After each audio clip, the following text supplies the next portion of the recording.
Hey guys, welcome back to my channel, Tales and Tomes with Amy. Today I'm going to be doing a book haul that is all the books that I have acquired during the month of December 2020. Now I think in the past, I've only done one other book haul, like it was a mini book haul that was attached to like bougie Booktube tag that I did, and despite the sentiments I expressed with my Booktube consumerism tag about how at the end of the day no booktuber or any book consumer should be shamed for how they consume books, I personally also like to take the extra step. Not that this is required, but I like to take the extra step and not shove in people's faces, all the books that I buy, unless I'm doing them in a very, very thrifty way, like at Goodwill, which I often do. But since this is the holidays, I got, a variety of gifts, and I want to share my joy of books and all the books that I've gathered with you guys. So the first books that I'm going to show you are all the books that I got this month at Goodwill.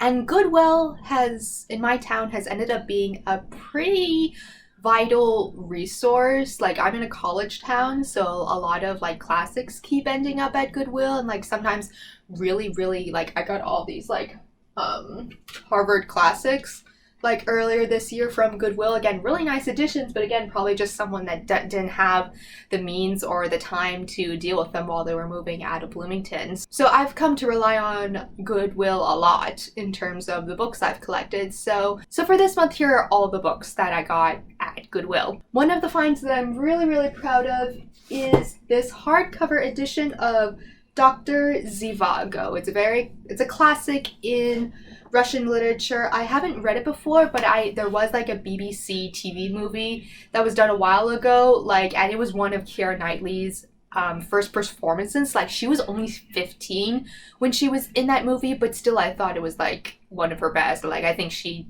performed in it way well. Much better than in her, stints in Pirates of the Caribbean. So I'm very excited to read this one. And what was extra special about this is I originally went to the classics section, and I just saw like some dingy paperback of Dr. Zevago, and I'm like, oh, I need to read that. So I took the paperback, but then I went to the fiction section, just normal fiction, and then I saw this huge, beautiful, hardcover edition, and I'm just like, well, paperback's going away. I'm getting this one. Again, Goodwill this month was really good in procuring classics for me. So some of the classics I got at Goodwill we've got Madame Bovary. This is an interesting one. I've heard of it. I know the basic plot line, that it's about this, French woman. She's married to a country doctor and has a really mundane life, and she gets bored and she ends up having an affair. It's interesting, my feelings towards these sort of classics where there's adultery is a big part of it. I have mixed feelings because on the one hand, I am a very moral person and I totally do not condone adultery, but at the same time, I also have to give license to the historical reality that back then, women did not have the same agency and choices. Like, they truly had to look out, like, how am I going to have a roof over my head? So a lot of elements in relationships that we would prioritize, they couldn't. And so in that way, I'm more forgiving of adultery in that sort of historical setting in a way that I wouldn't be in modern times. Like, again, for as much as I hate adultery and that's bad, that's immoral, one of my favorite classics is Karenina. So this will be interesting to see the character and see how I approach, the character, from a personal standpoint in condemning her, or at a societal level, what it represents. And so, yeah, that'll be an interesting commentary to have. Another one from Goodwill that I got it's basically the two big novels by D.H. Lawrence, and this specifically contains The Rainbow and then Lady Chatterley's Lover. And again, I know Lady Chatterley's Lover is again about a woman who has an affair because her husband is, paralyzed and physically impaired, and they're incapable of having a physical relationship, so she ends up having a relationship with this sort of gardener or groundskeeper or whoever he is. So yeah, but this is interesting. It'll be interesting to see, because all I know is that his books, like especially Lady Chatterley's Lover, that was banned in the US well into the 50s, if not like 1959. So it was considered so racy and so obscene that people banned it. So I'll be curious to be like, why did it warrant being banned? Another classic I got from Goodwill is Dr. Jekyll and Mr Hyde, and I know I got a fancy edition of this as a present to my mother, but I definitely wanted my own, like, just paperback of my own on standby, because more than likely I will be covering this story in my Gothic Literature podcast, most likely in season 3. And then also at Goodwill, I was able to get the collected poems of Sarah Teasdale. I'd never heard of this person before in my life, but I'm a fan of poetry. And, you know, it was, all the poems are from like the early 20th century. So I just thought, you know, that's a nice thing to have. I'm a big fan of poetry. Let's see if she's any good or not. And then finally, the last book that I got from Goodwill this month was a really old, worn out version of the fairy tales by Hans Christian Andersen. And I knew Hans Christian Andersen. I knew he wrote The Snow Queen, The Little Mermaid, The Steadfast Tin Soldier, like definitely some of those classics, along with the Grimm tales that I think everyone should at least have and know about. I particularly this Christmas and winter season will be reading The Snow Queen, because I'm really interested in what the actual Snow Queen was in light of the phenomenon that was spawned from that, aka, you know, for the Frozen franchise at Disney. So those were all the books that I got at my local Goodwill, and now I'm going to move on to the books that I specifically ordered on Amazon, and this was part of my my regular monthly like book budget. So altogether there were 4, and they're all right here. I can just get them all out. So yeah, I already organized everything to accommodate my new books. So the first one I got is The Cousins by Karen M. Mcmanus. And so this is the brand new release in December that I decided to buy. And it essentially is about these 3 cousins, you know, born of 3 siblings, and they all share, you know, a grandmother, and basically the grandmother has cut off everyone in the will, and somehow all the cousins mysteriously get an invitation, and all their parents are like, yeah, like you should definitely accept it, go visit your grandmother, because she'll maybe she'll write us back in the will, because, you know, she's loaded. But then of course they go and visit their grandmother at the old estate, you know, manor or whatever, and of course crazy creepy things happen. So yeah, right up my alley. And then the other 3 books I got from Amazon all are from the same trilogy. It is in essence the Ash Princess trilogy by Laura Sebastian, and I was really drawn to this, again, part of my trying to procure all the YA fantasies that I've missed since 2015. And so first of all, the covers are absolutely brilliant. So I have all 3. I have Ash Princess, Lady Smoke, and then Ember Queen. So I was compelled to buy these rather than just check them out at the library, because number one, the covers are absolutely stunning, and they were like literal eye candy that even if I didn't like the book that much, I still would want them on my shelves. But I also really like the premise of it, the premise of the original queen, the Fire Queen, I think, you know, she gets there's a coup and she's dethroned, and then her daughter, who was only a child at the time, is raised in the palace of the usurping king, and they, you know, mockingly refer to as Ash Princess. And so when I read that, I'm just like, okay, so this is basically Game of Thrones if Robert Baratheon had like captured Daenerys Targaryen and enforced her to live at court at King's Landing and humiliate her. And I'm like, I like that idea, and I want to see how it turns out with all the court intrigues and stuff like that. So those are the 4 that I got at Amazon for myself. This next group of books that I bought were all in the umbrella of my Christmas present from my husband, because with my husband and I, my husband hates surprises. He doesn't like surprises, so like he always, you know, I always ask him what he wants, because he would always prefer to just tell me exactly what he wants. And I'm like, well, if you're gonna do it that way, then I get to tell you what I want. And so I basically told him I wanted to invest in everything relating to the Song of Ice and Fire series by J.R.R. Martin. So within that scope, I was able to acquire a Game of Thrones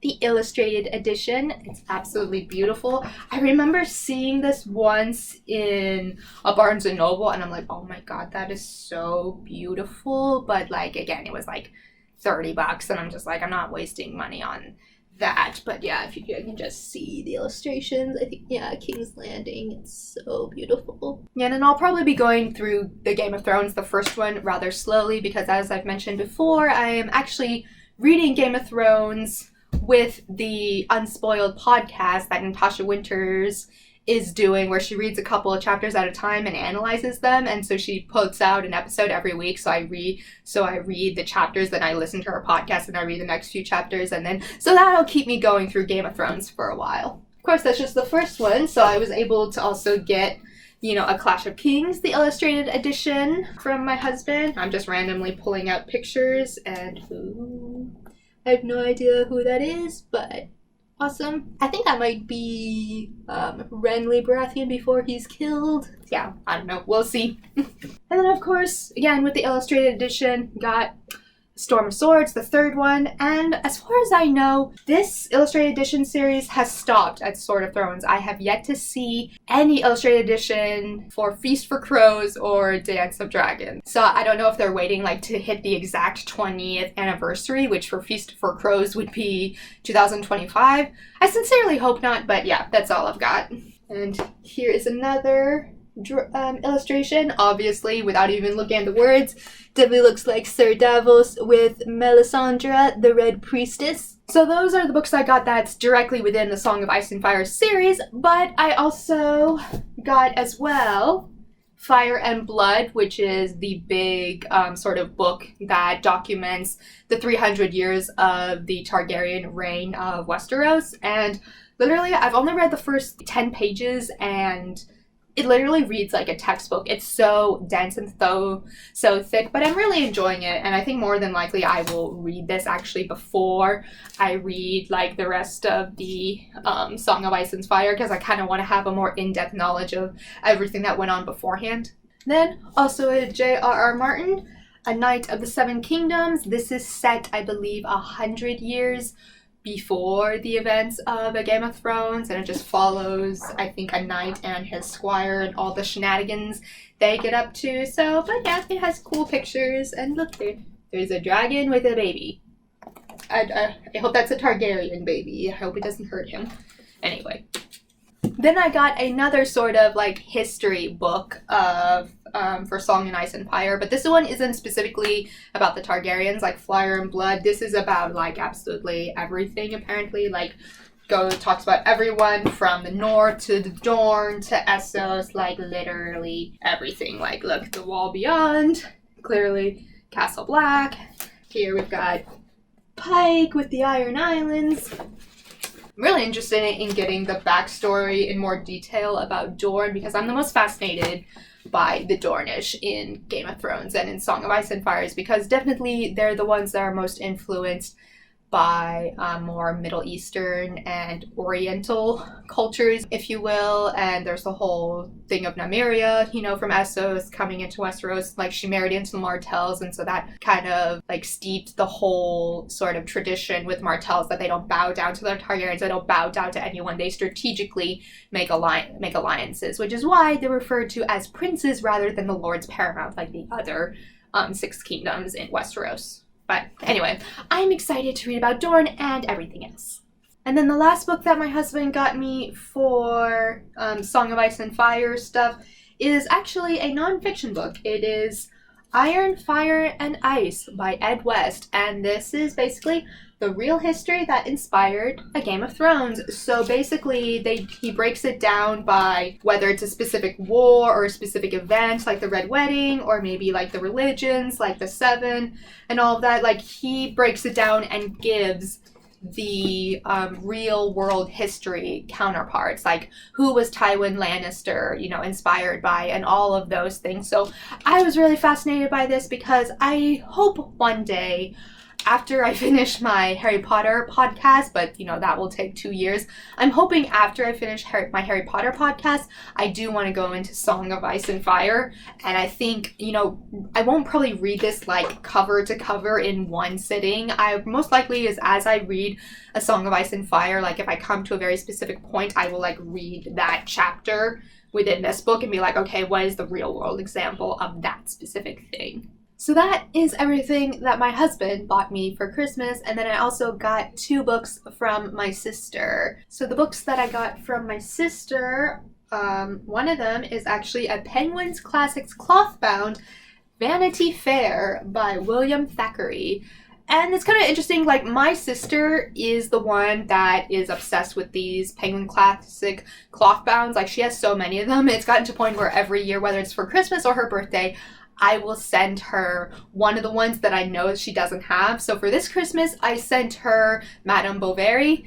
And, you know, in return, she gave me Vanity Fair. But I only got her Madame Bovary, and so I feel kind of bad that she also bought me another book. She said, like, I bought her like too many gifts all around, and so she felt like she had to compensate. And I'm like, well, this isn't a contest, Holly, but okay. So she also got me, I am surprised, I've never heard of this, The Name of the Wind. And apparently this is like the super fancy 10th anniversary edition where like the lining of the pages is red, and apparently it's a really critically acclaimed the first installment in a fantasy series. And again, don't know anything about it. I'm just judging by the fact that there's a broken instrument that music is a part of the magic in this fantasy world. But what I really love about it is that there is a cardinal on the cover, because the cardinals are absolutely my favorite type of bird. I see them constantly here outside my window and I love them so much. So yeah, thank you, big sister, for those 2. And so the rest of the books that I got are actually ebooks, and I don't know if you call this an anthology, but in essence, I bought for 99 cents an e-collection of the completed works of Bram Stoker. And, you know, I didn't really realize how many books he had written apart from Dracula. And I'm like, he has all these other books? I had no idea. And now I have them at my disposal for 99 cents. And, you know, I really like that. I really like whether it's the Delphi classics or any other, like, ebook anthologies. I really like the idea of people going through collecting all the works of a classic author and making them available like at really, really cheap, so that like those classics are accessible. And it's up to you if you want to like buy paperbacks or buy really fancy editions. But like I really like that idea that people have come to accumulate the completed works of a specific author and making them really accessible to everyone. So for the e-collection of Bram Stoker that I got, basically it has these novels in it. Of course, it has Dracula, but it also has The Jewel of the Seven Stars, Lady Athlin, The Lady of the Shroud, The Lair of the White Worm, The Mystery of the Sea, The Man, otherwise known as Gates of Life, The Snake's Pass, The Water's Moo, The Primrose Path, The Shoulder of Shasta, and Miss Betty. So yeah, I'm really excited to dig into those. Probably the first one that I'm most excited about of Bram Stoker's to read next year is The Snake's Pass, because that is one of the few, if not the only one, that takes place in Stoker's like original like native land of Ireland. And The Snake's Pass, it's all play on, you know, the idea of Saint Patrick, driving out the snakes of Ireland. And I'm curious about that, how he goes with that myth, because as a pagan, I've learned to look upon the legend of St. Patrick with some scrutiny, because, you know, it's quite obvious that the snakes a lot of times were, a metaphor for all the pagans in Ireland, you know, when St. Patrick came and converted people to Christianity. So that'll be interesting to read from a pagan perspective. And then the other books I acquired were also, again, in an ebook collection anthology, and these were all the completed works by Sheridan Le Fanu. As you may have known, I already this month read Carmilla by Sheridan Le Fanu. Carmilla is probably his most famous work, but that is just a novella, and his most famous novel is Uncle Silas, which I have already read, and if you look at my top 10 classics in Gothic literature, Uncle Silas is my all-time favorite. He is hands down has become my favorite writer of the 19th century.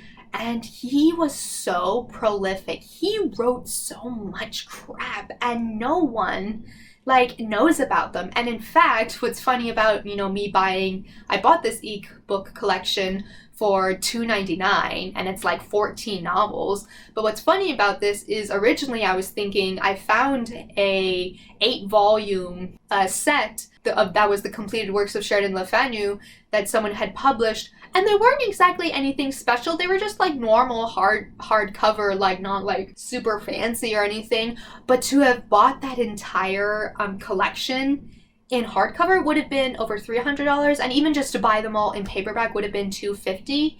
And I thought about it, and I was just this isn't about being a really fancy edition, which I could understand spending that money, but the prices have only gone up that much because literally no one else is publishing the others of Sheridan Le Fanu's works. And so I thought about it, and I'm you know what, I don't really need hardcovers or physical books of his collection. I would rather have, the completed collection on ebook, and then that way I can later spend my money on, I would rather spend $300 on an old 19th century edition of Uncle Silas or one of his other novels that I come to prefer over the others. So yeah, that's how I decided, you know what, I'm just going to get the ebook collection. So in that collection consists of the following: Uncle Silas, which is most famous work, which I've already read; The Cock and Anchor; The House by the Churchyard; The Fortunes of Colonel Torlo O'Brien;